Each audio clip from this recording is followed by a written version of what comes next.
Halo anak-anak kelas 5A semuanya, kembali kita berjumpa dalam pembelajaran kita hari ini pada muatan pembelajaran IPA.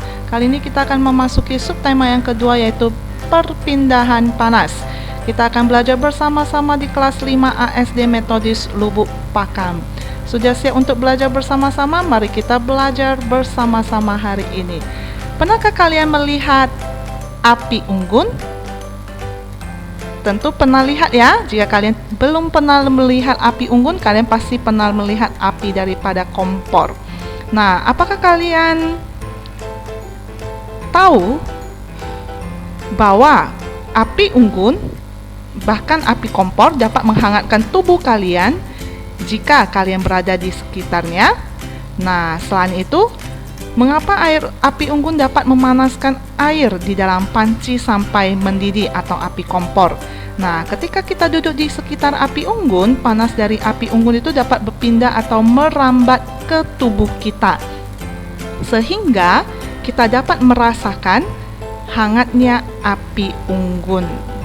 Nah, panas atau kalor itu dapat berpindah dari benda yang bersuhu tinggi ke benda yang bersuhu rendah. Hal ini sesuai dengan asas Black yang berbunyi kalor yang dilepas itu sama dengan kalor yang diterima. Perpindahan panas dapat terjadi melalui 3 cara. Yang pertama itu adalah konduksi. Konduksi itu adalah perpindahan panas atau kalor melalui zat pelantara tanpa diikuti perpindahan zat perantaranya. Nah, konduksi ini terjadi pada zat padat dan yang berpindah itu hanya energi kalornya saja. Contohnya, panci logam yang panas karena diletakkan di atas kompor api. Kemudian, ujung sendok yang panas karena dimasukkan ke dalam air panas.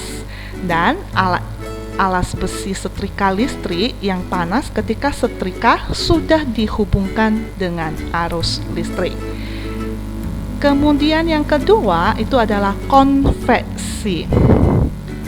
Konveksi itu adalah perpindahan panas atau kalor melalui zat perantara dan disertai oleh perpindahan zat perantaranya.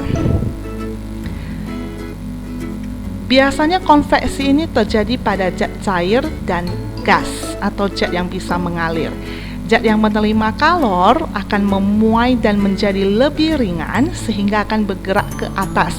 Selanjutnya, molekul zat yang ada di atasnya akan menggantikannya di bawah. Contoh peristiwa konveksi itu adalah pada saat merebus air. Kemudian yang kedua itu adalah terjadinya angin darat dan angin laut. Angin darat terjadi karena pada malam hari udara di darat lebih cepat dingin daripada udara di laut, sehingga udara yang berada di atas laut akan naik dan digantikan dengan udara dari darat. Biasanya angin darat ini dimanfaatkan nelayan untuk pergi melaut pada malam hari.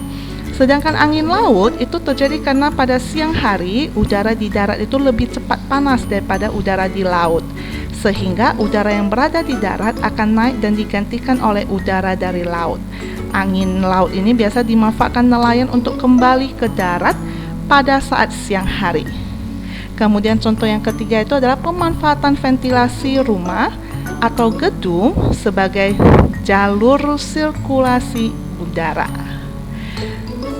Kemudian perpindahan yang ketiga yaitu ada radiasi. Radiasi itu adalah perpindahan panas atau kalor tanpa melalui zat perantara atau secara langsung. Nah, contohnya itu adalah kalor dari matahari merambat ke bumi. Nah, kalau dari matahari itu merambat ke bumi itu tanpa melalui zat perantara. Hal ini karena udara dalam atmosfer bumi adalah penghantar kalor yang terburuk. Kemudian terdapat ruang hampa antara bumi dan matahari yang tidak dapat menghantarkan kalor. Contoh yang kedua itu adalah kalor dari api unggun yang dapat menghangatkan badan orang-orang yang ada di sekitarnya. Kita lihat peristiwa merebus air, itu langsung terjadi 3 perpindahan panas sekaligus.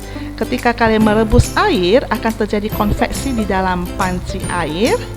Kemudian pegangannya akan ikut panas hingga akan terjadi peristiwa konduksi. Kemudian ketika kalian berada di dekat kompor, kalian akan merasakan panas dari api kompor itu adalah secara radiasi. Konduksi itu adalah secara perpindahan panas secara hantaran. Konveksi perpindahan panas secara aliran. Radiasi itu adalah perpindahan panas secara pancaran. Jadi untuk singkatnya, konduksi adalah secara hantaran, konveksi secara aliran, radiasi adalah secara hantaran.